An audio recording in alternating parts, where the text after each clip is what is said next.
Islam Nusantara. Sedikit cerita tentang kerajaan Islam di Nusantara.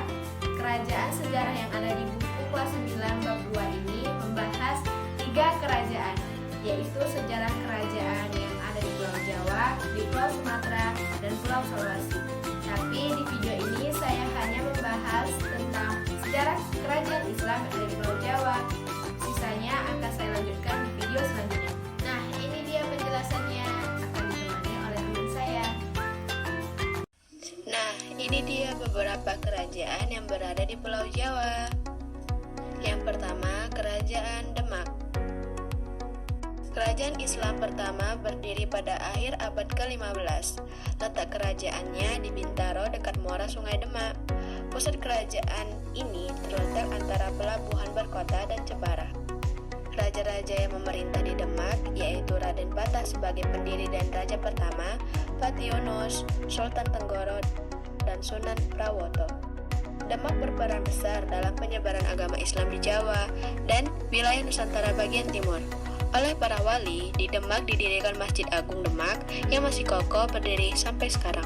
Dengan bantuan para wali, Demak diperluas hingga meliputi Jepara, Pati, Lembang, Semarang, kepulauan di Selat Karimata, dan beberapa daerah di Kalimantan. Yang kedua, Kerajaan Banten. Kerajaan ini didirikan oleh Paletehan. Posisi Banten semakin penting setelah perdagangan di Malaka dimonopoli dan dikuasai oleh Portugis. Perdagangan Islam memindahkan pusat perdagangannya dari Malaka ke Aceh. Kemudian dari Aceh, para pedagang melanjutkan pelayarannya melalui pantai barat Sumatera ke Banten. Paletehan menyerahkan Banten kepada putranya yang bernama Sultan Hasanuddin. Paletehan sendiri kemudian pergi ke Cirebon mendirikan kerajaan di sana. Pada masa pemerintahan Sultan Hasanuddin, Banten berhasil meluaskan wilayahnya ke Palembang, Bengkulu, dan Sumatera. Perluasan daerah ini di samping bertujuan politik dan ekonomi, juga bertujuan meluaskan penyebaran agama Islam. Sultan Hasanuddin wafat pada tahun 1570. Penggantinya adalah Sultan Yusuf. Pada masa pemerintahan Sultan Yusuf, berhasil menguasai kerajaan Pajajaran pada tahun 1579. Dengan takluknya kerajaan Pajajaran berarti runtuhlah kerajaan Hindu di Jawa Barat. Sultan Yusuf wafat pada tahun 1580. Sultan Yusuf digantikan oleh putranya yaitu Maulana Muhammad pada tahun 1580.